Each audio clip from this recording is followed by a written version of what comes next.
Joining me is Jack Keane, a retired American four-star general, a former Vice Chief of Staff of the United States Army. He's now chairman of the Institute for the Study of War. General Keane, thank you so much for your time. Vladimir Putin's threats of nuclear war, how seriously should we take them?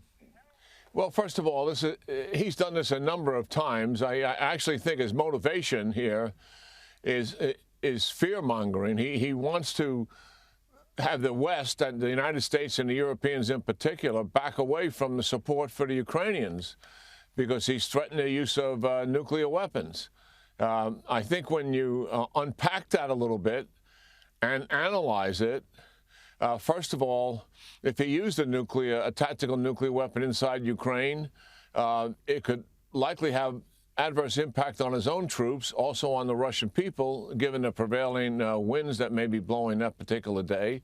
So there's adverse consequences there, but the most significant adverse consequence is he's saying that he would use a nuclear weapon to prevent him losing a war.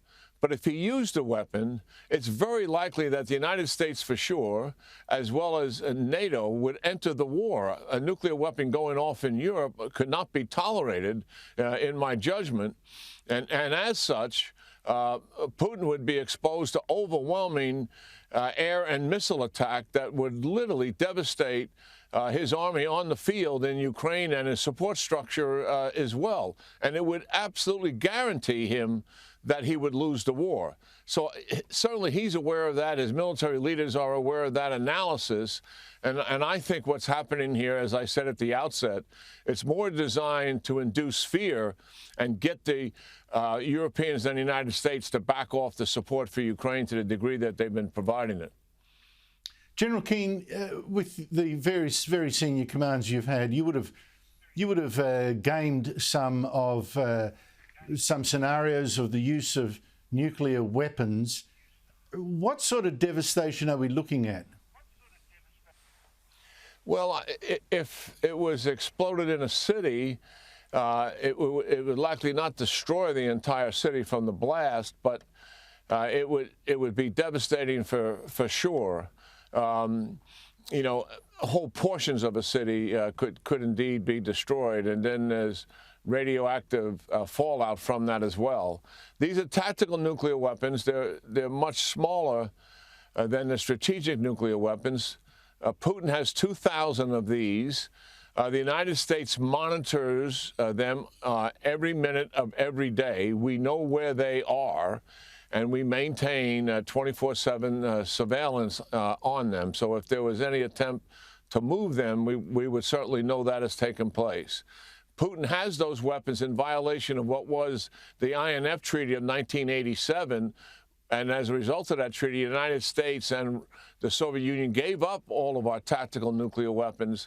And then Putin, a number of years ago, began to develop them once again. And the United States pulled out of that treaty under President Trump. We do not have tactical nuclear weapons ourselves of the kind that Putin has.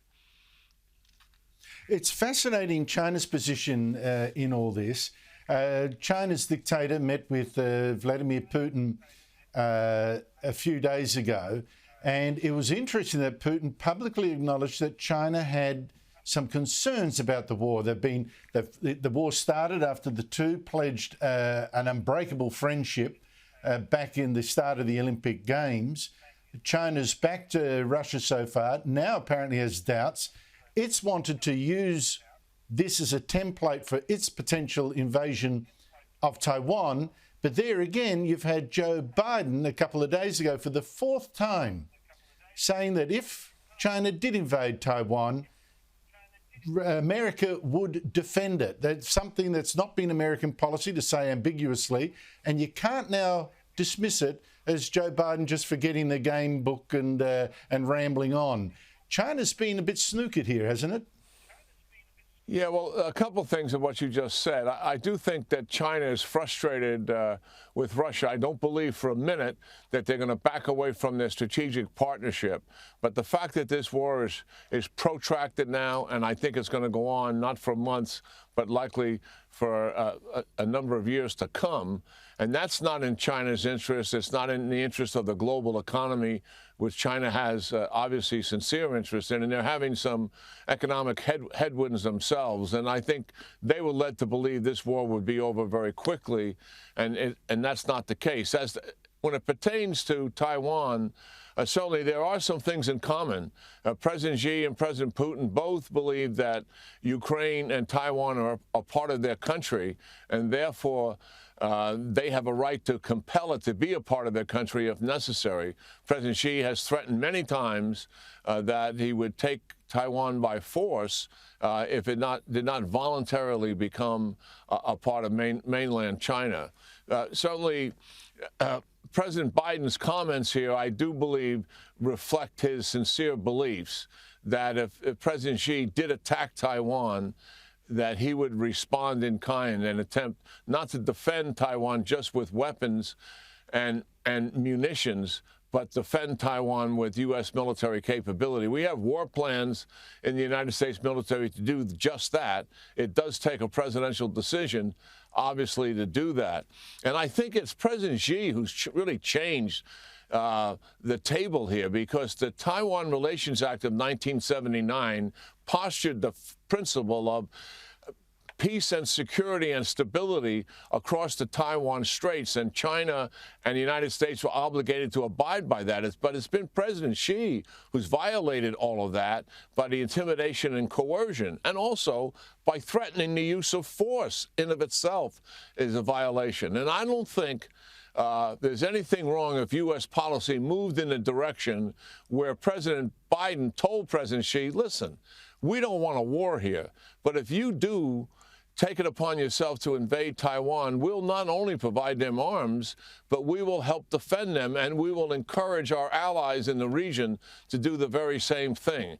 And I think that makes sense in terms of President Xi's aggression. After all, Andrew, the intent here is really to prevent a war, not get involved in it. We want to stop it from starting. We don't want President Xi to be incentivized in any way by the lack of clarity of U.S. policy when it comes to Taiwan. It's amazing. It reminds me so much what we're seeing now, the lead up to World War I, threat, counter-threat, who's bluffing, who means it, do we read each other correctly? Are you scared, General Keane? You're a student of military history. Are you scared? No, I don't believe that Mr. Putin is going to act so irrationally that he would use a tactical nuclear weapon and lose everything as a result of it. That he knows what those consequences would be. The United States and NATO has 20-1 in terms of fighter aircraft and bombers and missiles. He doesn't stand a chance if the war is expanded. What he wants is to protract the war and break the will of the Ukrainian people and break the will, particularly of the Europeans, and yes, to agree, the Americans, in the support for Ukraine. That is really his objective, and he's waving nuclear weapons to help him accomplish that objective, the threat of a nuclear weapon. Look, I'm taking a lot of comfort, of course, from your analysis. The one thing, though, that always worries me is that we always assume the other person is a rational player. And sometimes in history, you get people who don't, for various reasons, act rationally. Hitler's obviously the standout. And we must hope that Vladimir Putin's self-interest here is kicking in. But we do not know that for 100%. General Jack Keane, always a great pleasure speaking to you. Thank you so much.